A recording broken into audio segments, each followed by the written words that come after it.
Olá, sejam bem-vindos mais uma vez ao canal da Juventude Missionária do Rosário, da paróquia de Nossa Senhora do Rosário, em Cataguases, Minas Gerais. Para quem não me conhece, eu sou Frederico Lotti e estou aqui hoje para trazer mais um vídeo da nossa série sobre os sacramentos. Será o quarto vídeo da nossa série, sendo o terceiro vídeo sobre um sacramento em específico.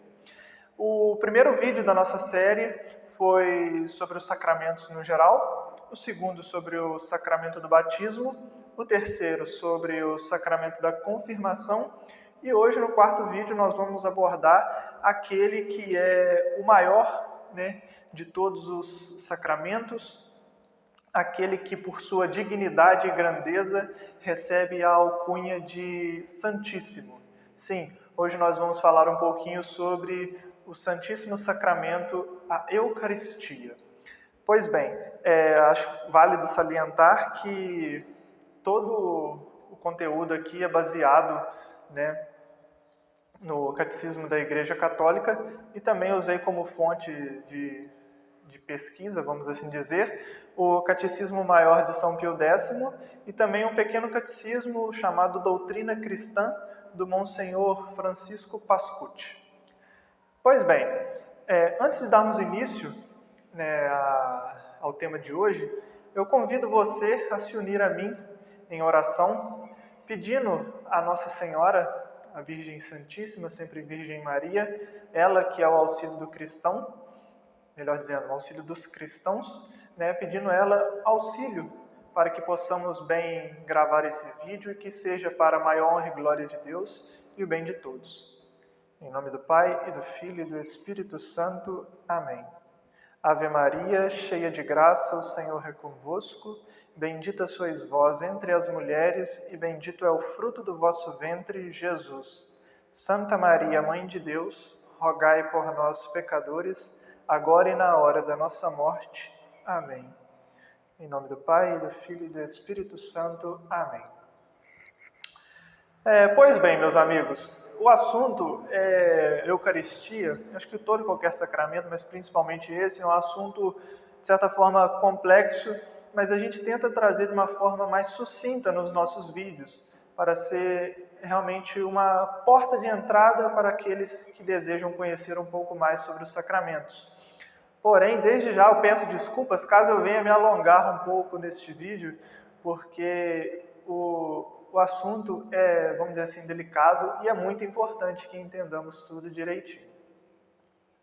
A Eucaristia, ela é o centro e o ápice de toda a vida da Igreja Católica, de toda a vida da Igreja, ela é o centro e o ápice. É o sacramento que, sob as espécies do pão e do vinho, se contém realmente, verdadeiramente, o corpo, o sangue, a alma e a divindade de nosso Senhor Jesus Cristo. E Ele está ali para ser o nosso alimento espiritual. A palavra Eucaristia, ela é uma palavra de origem grega e que significa ação de graças ou boa graça.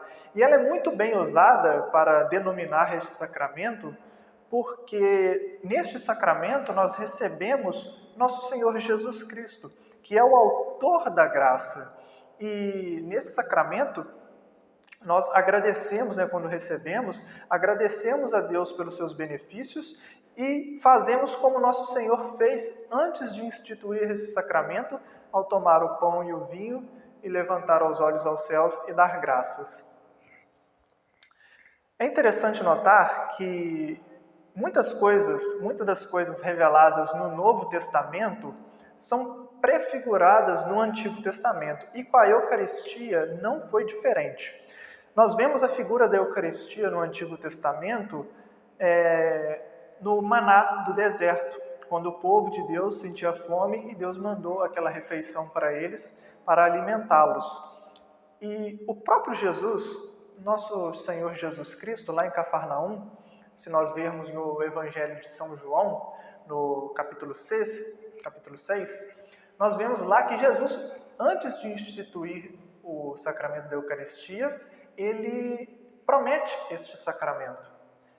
Se nós formos lá no capítulo 6 do Evangelho de São João, nosso Senhor Jesus Cristo promete este sacramento dizendo que Ele é o pão da vida que desceu dos céus, né? Assim como Deus no Antigo Testamento havia enviado o pão dos céus para o seu povo que sentia fome no deserto. E posteriormente a esse episódio em Cafarnaum, nosso Senhor Jesus Cristo, na Quinta-feira Santa, instituiu, né, este sacramento, esse sublime sacramento, para ser um memorial perpétuo de sua paixão e morte, que iria se realizar no dia seguinte, na Sexta-feira Santa. Vamos pegar aqui o Catecismo da Igreja Católica, vamos dar uma lidinha na parte da instituição, ver o que ele nos fala. Aqui no parágrafo 1337, diz assim: tendo amado os seus, o Senhor amou-os até o fim. Sabendo que chegara a hora de partir deste mundo para voltar a seu Pai, no decurso de uma refeição, lavou-lhes os pés e deu-lhes o mandamento do amor, para deixar-lhes uma garantia deste amor, para nunca afastar-se dos seus e para fazê-los participantes de sua Páscoa, instituiu a Eucaristia como memória de sua morte e de sua ressurreição, e ordenou a seus apóstolos que a celebrassem até a sua volta. Então nós vemos aqui, neste pequeno trecho do Catecismo, né, a instituição da Eucaristia na Santa Ceia, né? Depois que Jesus deu o mandamento do amor, depois que ele lavou os pés dos discípulos, né, dos apóstolos, ele instituiu esse sacramento que é o memorial de sua paixão e da sua morte. Jesus instituiu este sacramento principalmente por 3 fins, a saber, primeiro, para ser o sacrifício da nova lei, segundo, para ser alimento para a nossa alma, e terceiro, para ser um memorial perpétuo de sua paixão e morte e um penhor de seu amor para conosco e da vida eterna, como nós lemos no Catecismo, né? Então, a Eucaristia, como todo e qualquer sacramento, para ela acontecer, ela necessita de 3 coisas, a saber, matéria, forma e ministro. Para todo e qualquer sacramento acontecer, é preciso dessas 3 coisas. Se falta alguma delas, não acontece o sacramento. Pode ter 2, mas se faltar uma, não acontece o sacramento. Então, para a Eucaristia acontecer, é preciso 3 coisas: matéria, forma e ministro. A matéria da Eucaristia é o quê? É o pão de trigo e o vinho de uva. A forma ou fórmula são as palavras que o padre usa, né? Que são as palavras da consagração, que são as mesmas palavras utilizadas por nosso Senhor Jesus Cristo na última ceia. Isto é meu corpo, este é o cálice do meu sangue, né? E ministro, para celebrar a Eucaristia, precisa ser o sacerdote. Uma pessoa, né, um homem que recebeu o sacramento da ordem, devidamente ordenado e que tem a intenção de fazer aquilo que a igreja sempre fez. Se faltar alguma dessas 3 coisas, não vai acontecer o sacramento. Por exemplo, na missa está faltando hóstia, o padre fala, pega aquele biscoito de água e sal lá da sacristia que a gente vai consagrar. Não vai acontecer consagração, porque desrespeitou a matéria. Na hora lá da oração eucarística, o padre muda as palavras de Jesus. Muda completamente, fala nada que Jesus falou na última ceia. Não vai acontecer. E se o ministro não for um sacerdote, homem ordenado, devidamente ordenado, querendo fazer aquilo que a igreja sempre fez, não vai acontecer o sacramento. Então, para o sacramento da Eucaristia acontecer, é preciso a matéria, pão de trigo e vinho de uva, a forma ou fórmula, que são as palavras de Jesus na última ceia, e o ministro devidamente ordenado, que é um sacerdote, né? O padre devidamente ordenado, aquele que recebeu o sacramento da ordem. Então, quando o sacerdote, na missa, né, ali, na pessoa de Cristo, em persona Christi, né, Cristo usando deste instrumento que é o sacerdote, ele toma as ofertas e, no momento da consagração, profere as palavras de Cristo, ali na Santa Missa, por virtude de Deus, não do padre, por virtude de Deus, por força de Deus, acontece então o milagre. O milagre que nós chamamos de transubstanciação, que é nada mais, nada menos do que a mudança da substância do pão no corpo de nosso Senhor Jesus Cristo e a mudança da substância do vinho no sangue de nosso Senhor Jesus Cristo. Ficando, apenas, é claro, as espécies ou aparências do pão e do vinho, como o cheiro, a cor, o paladar de pão e de vinho. E é por isso que esse sacramento, ele difere de todos os outros sacramentos. Por quê? Todo sacramento, ele é sinal sensível da graça de Deus, ele é um canal da graça de Deus para nós. Mas só que esse sacramento, o sacramento da Eucaristia, além dele ser um canal da graça de Deus para nós, ele contém a graça, esse canal da graça de Deus para nós, e ele contém o próprio autor da graça. O próprio Senhor Jesus Cristo está ali presente nesse sacramento. É Jesus que, depois da consagração, está ali naquele pão, está ali naquele vinho. Não é mais pão, não é mais vinho. É nosso Senhor Jesus Cristo. Então, eu sei que muitas das vezes é difícil para a gente acreditar que Jesus de fato está ali, porque nossa débil razão não consegue compreender isso. E muito também porque os nossos sentidos, eles são enganados. Porque se a gente pega a hóstia, ela ainda continua com textura de pão, continua com cheiro de pão, continua com gosto de pão, e o vinho é a mesma coisa. Os nossos sentidos, eles são enganados. E não é à toa que Santo Tomás de Aquino, quando ele escreveu aquele hino Tão Sublime Sacramento, ele colocou lá uma frase assim: venha a fé por suplemento os sentidos completar. Então, é aí que entra a virtude da fé. A virtude da fé vem e ilumina a nossa inteligência, fazendo com que creiamos que ali de fato ocorreu um milagre. Já não é mais pão, nem é mais vinho, mas assim o corpo, sangue, alma e divindade de nosso Senhor Jesus Cristo.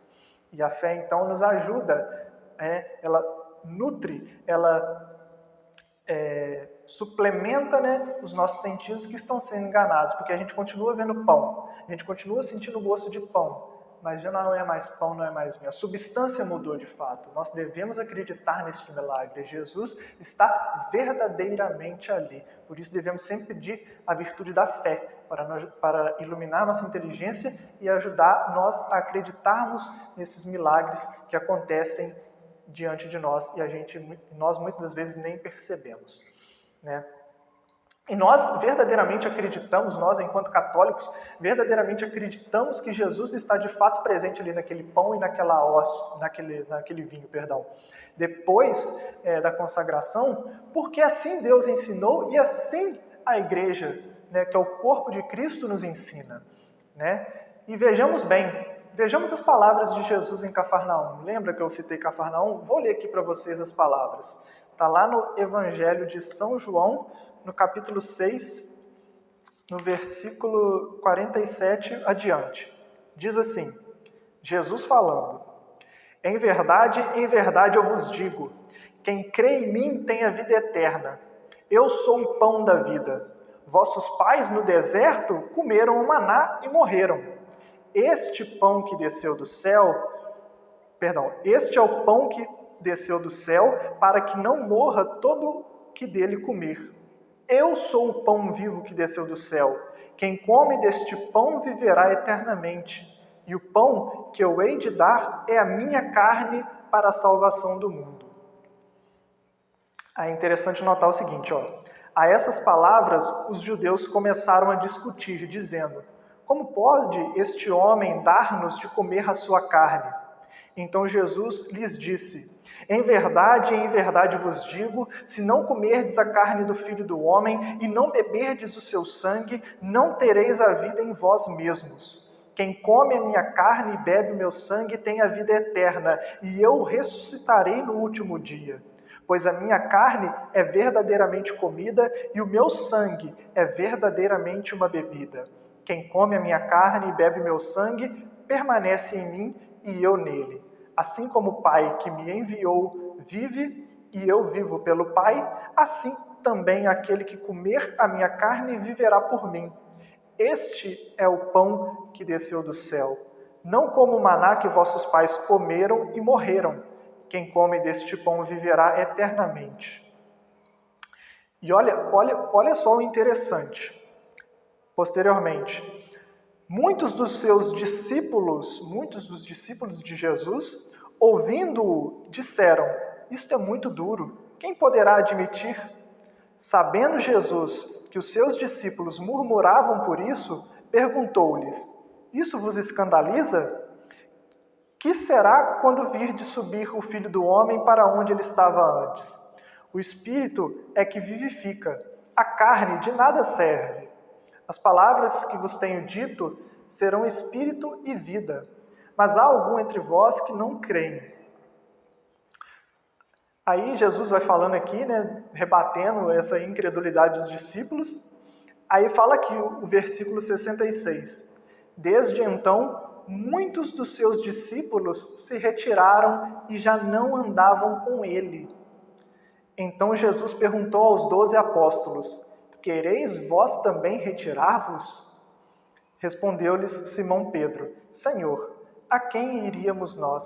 Tu tens as palavras da vida eterna. Então vejamos que Jesus, ao falar que Ele é o pão da vida, que devemos comungar do seu corpo e seu sangue, Ele, vendo que o pessoal não estava querendo acreditar, vendo que aquilo era, o pessoal achando que aquilo era muito duro, e vendo o pessoal ir embora, Ele não mudou. Devemos então interpretar a partir daí, ao pé da letra essas palavras de Jesus. Devemos sim nos alimentar do corpo e sangue de nosso Senhor Jesus Cristo, que verdadeiramente está sob as espécies do pão e do vinho. Jesus foi inflexível. Ele viu o pessoal indo embora, ele não tirou nem uma vírgula, nem um tio. Percebam, Jesus falou ali única e extremamente a verdade. Doa quem doer, ele não se importou que as pessoas estavam indo embora. Ele não falou assim, não, gente, é uma maneira de falar. Não, é uma figura de linguagem. Não, ele foi inflexível. E ele ainda viu os discípulos indo embora e perguntou depois para os 12 apóstolos, vocês também querem ir embora? Aí Simão Pedro falou, não, Senhor, a quem iríamos nós?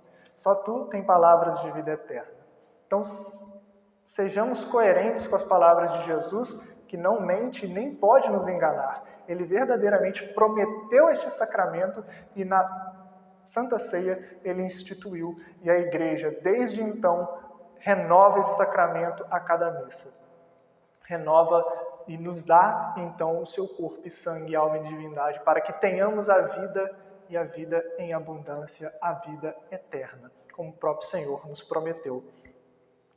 E segue-se, então, que nosso Senhor Jesus Cristo, ele, então, após a consagração que o padre faz na missa, né, ele está presente na hóstia. Com isso, ele está presente verdadeiramente em todas as hóstias consagradas do mundo inteiro.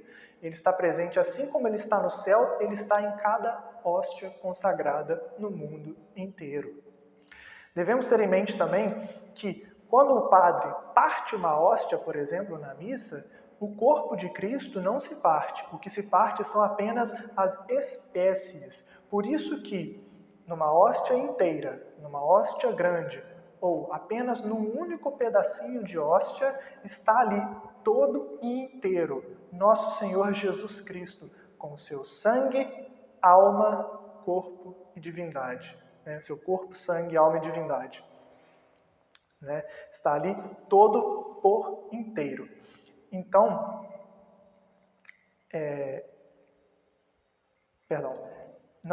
na igreja latina, na igreja que nós pertencemos, nós temos o costume de comungar geralmente só o pão.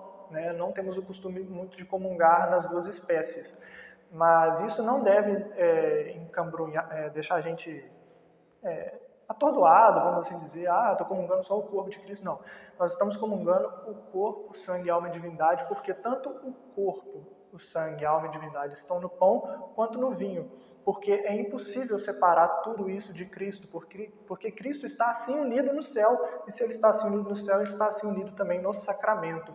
Então, no pão, que é seu corpo, está também, além do corpo, o sangue, alma e divindade. E no vinho, que é seu sangue, está também o seu corpo, alma e divindade.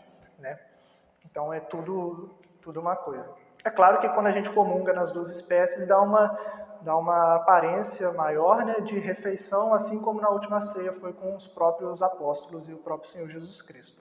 Mas não tenhamos nenhum tipo de escrúpulo tal, e acreditemos sim na nossa comunhão sobre uma espécie que seja, sobre o corpo de Cristo, porque ali está Jesus Cristo por inteiro com seu corpo e sangue, alma e divindade, para nutrir nossas almas. E a Eucaristia, ela não é somente um sacramento, né? A Eucaristia, ela é também o sacrifício da nova lei, que Jesus Cristo deixou à igreja para ser oferecido a Deus pelas mãos dos sacerdotes. A palavra sacrifício, né, ela significa, nós devemos entender como uma oferta feita a Deus de algo que se destrói de alguma maneira para reconhecer o supremo domínio que Deus tem sobre todos nós e sobre todas as coisas. E o sacrifício da nova lei, então, se chama Santa Missa. A Santa Missa é o sacrifício do corpo e sangue de Jesus Cristo, oferecido sobre os altares, sob as espécies do pão e do vinho, como uma memória e renovação do sacrifício de Cristo na cruz. O mesmo sacrifício que aconteceu com Cristo na cruz acontece nas missas, porém com uma pequena diferença. O sacrifício de Cristo na cruz foi um sacrifício cruento. O que significa isso? Foi um sacrifício que houve então um derramamento de sangue.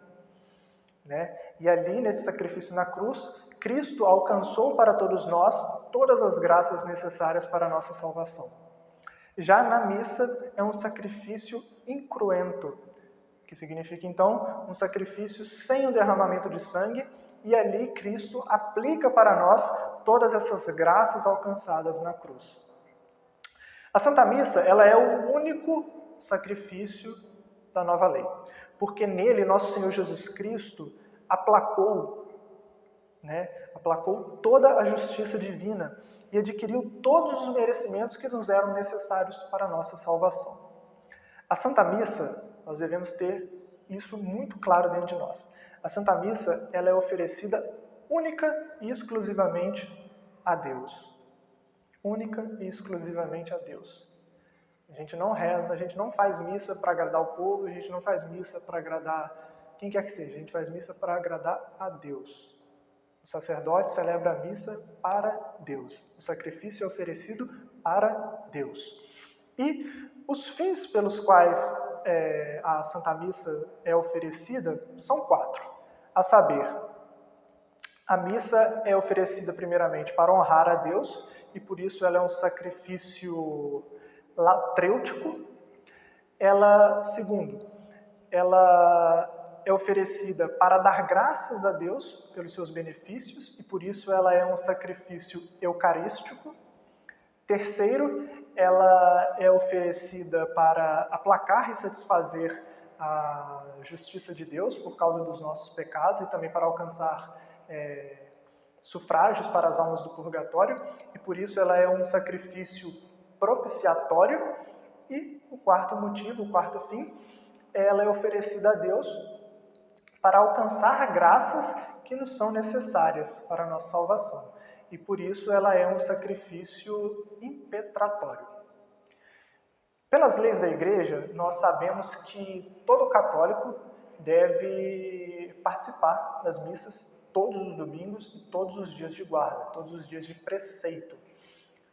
Porém, a Igreja, obviamente, ela incentiva que nós participemos cada vez mais, sempre que possível, da Santa Missa, porque isso gera méritos infinitos para nós irmos participar da Santa Missa. E há um outro preceito, que é o preceito da comunhão. A Igreja nos obriga, nós, enquanto católicos, depois de recebermos a primeira comunhão, a comungarmos pelo menos uma vez a cada ano, pelo menos que seja, então, no tempo pascal. E o período pascal, o tempo pascal, vai desde a Quinta-feira Santa até o domingo de Pentecostes, é um período bem grande. Claro, pode-se cumprir esse preceito da comunhão anual, pós o tempo pascal, mas precisa de uma certa dispensa do bispo ou do padre, não lembro ao certo, para isso, mas o tempo pascal é muito grande, dá para se cumprir lá dentro desse período, obviamente. Mas é claro também, como na questão de participar da Santa Missa cada vez mais, a Igreja, por mais que ela nos obrigue a comungar pelo menos uma vez ao ano, ela nos incentiva a comungar sempre, né? Cada vez mais, porque a Santa Comunhão é o alimento de nossa alma, né? É a real participação da nossa alma com nosso Senhor Jesus Cristo. E as disposições para bem comungarmos são três, né? São três disposições para bem comungarmos. A primeira é estar em estado de graça. Então, não ter nenhum pecado mortal. Não ter consciência de nenhum pecado mortal. Então, vai, se confessa, se livra de todos os pecados mortais e vá comungar. Esse é o primeiro estado, a primeira disposição para bem comungarmos. A segunda disposição é cumprir o jejum eucarístico. E o jejum eucarístico consiste em estar 1 hora em jejum, né, até a comunhão. Então, por exemplo, a gente entrou na missa às 7 horas, vamos supor que a comunhão vai ser lá para 7h30, não sei lá, já esteja desde umas 6 horas sem comer. Então você cumpre esse período de 1 hora. Hoje o que a Igreja determina é apenas 1 hora, então, gente, dá para cumprir facilmente. A terceira disposição é nós nos aproximarmos da Eucaristia sabendo aquilo que nós vamos receber e nos aproximarmos com uma devida devoção. Isso consiste em nós aproximarmos, então, sabendo o que é a Eucaristia, tendo humildade, modéstia interior e exterior, por exemplo, no vestir, né? Então, nos prepararmos com orações para antes da comunhão, depois da comunhão fazermos uma boa ação de graças. Então, são esses 3 fins necessários para bem comungarmos. E o modo mais excelente para comungarmos, para recebermos nosso Senhor Jesus Cristo, o Rei do Universo, é na boca, diretamente na boca e, se possível, ajoelhados, né? E hoje a Igreja permite que seja recebida também a comunhão na mão, né? Mas cuidado, porque a comunhão na mão pode ficar algumas partículas da hóstia na sua mão, e lembre-se que tanto na hóstia inteira, quanto no mínimo pedacinho de hóstia, está nosso Senhor Jesus Cristo por inteiro. Então, eu particularmente recomendo a todos, deem a opção de comungar na boca, porque evita essa perda dessas pequenas partículas que muitas das vezes a gente não vê. Se caso você vá comungar na mão, olhe bem para sua mão depois da comunhão, porque é quase certo que vai ficar algum pedacinho da hóstia ali. E quais são os efeitos que nós recebemos quando nós bem comungamos? Os principais efeitos para quem bem comunga do Santíssimo Corpo e Sangue de nosso Senhor Jesus Cristo é a conservação e o aumento do estado de graça, é o perdão dos pecados veniais e força, né, uma robusteza para lutar contra os pecados mortais, uma certa também consolação espiritual, além de que a Eucaristia nos ajuda vamos dizer assim, a lutar, a apagar o fogo da nossa concupiscência, o fogo das nossas paixões, nos ajuda a aumentar nosso fervor para com Deus, a nos conformarmos mais com a sua santa vontade, e ela nos dá o penhor da glória futura e da ressurreição dos nossos corpos. E já aproximando do final, o vídeo está ficando bem extenso, e olha que eu tentei ser bem sucinto, mas só que para falar desse grandíssimo sacramento, todo tempo é pouco, né? Mas para não mais alongar o vídeo, o sacramento da Eucaristia, percebam que ele é o único sacramento que nós adoramos. Por quê? Como eu havia dito antes, ele não é somente um canal da graça de Deus, mas ele contém o próprio Deus.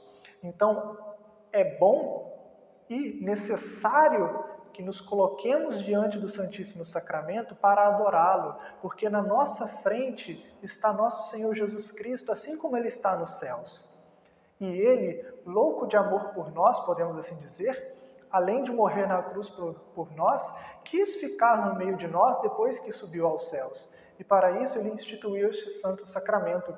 E ele tanto nos ama, mas tanto nos ama, que ele aceita ficar preso dentro dos sacrários, ali esperando nós.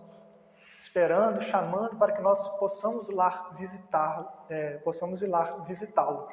E essa prática de irmos nas capelas do Santíssimo, visitarmos ali o sacrário, Nosso Senhor Jesus Cristo ali dentro, isso é uma prática muito comum e muito incentivada por diversos e diversos santos, Então, a Eucaristia, além daquelas adorações públicas e solenes, como por exemplo no dia de Corpus Christi, que tem a procissão, nós devemos participar dessas adorações mais solenes, mas também devemos ter este contato com a Eucaristia ali no sacrário, porque Jesus está ali nos esperando para ouvir os nossos problemas, ouvir as nossas necessidades, para nos dar um consolo. Santo Afonso Maria de Ligório, por exemplo, ele tem um livrinho pequenininho que chama Visitas ao Santíssimo Sacramento, na qual ele escreveu uma meditação para cada dia do mês, para que a gente possa ir ali, meditar diante de Jesus, falar com Jesus. É um livrinho muito bonito, quem puder adquirir ele, adquira. E essa prática da adoração, mas sobretudo dessas visitas ao Santíssimo ali no sacrário, é algo muito recomendado pelos santos. E para terminar o vídeo, eu gostaria então de ler aqui um breve trecho, de umas palavras de São João Bosco, ele que é o padroeiro do nosso grupo. Dizia assim então São João Bosco: quereis que o Senhor vos dê muitas graças? Visitai-o muitas vezes. Quereis que ele vos dê poucas graças? Visitai-o raramente. Quereis que o demônio vos assalte? Visitai raramente a Jesus sacramentado. Quereis que o demônio fuja de vós? Visitai Jesus muitas vezes. Quereis vencer o demônio? Refugiai-vos sempre aos pés de Jesus. Quereis ser vencidos? Deixai de visitar Jesus. Meus caros, a visita ao Santíssimo Sacramento é um meio muito necessário para vencer o demônio. Portanto, ide frequentemente visitar Jesus e o demônio não terá vitória contra vós. Então, meus amigos, o vídeo de hoje tem esse intuito de ajudar a todos, melhor dizendo, a conhecer melhor, ajudar a todos nós a conhecer melhor este augusto sacramento, este santíssimo sacramento, porque só amamos aquilo que conhecemos. Então, que nós possamos cada vez mais verdadeiramente amar e buscar o Santíssimo Sacramento, para assim então receber dele amor e todas as graças que ele tem e pode nos dar. Então, muito obrigado pela atenção de todos vocês. Aguardem os nossos próximos vídeos, se inscrevam no nosso canal. Fiquem com Deus, salve Maria e viva Cristo Rei. Abraço.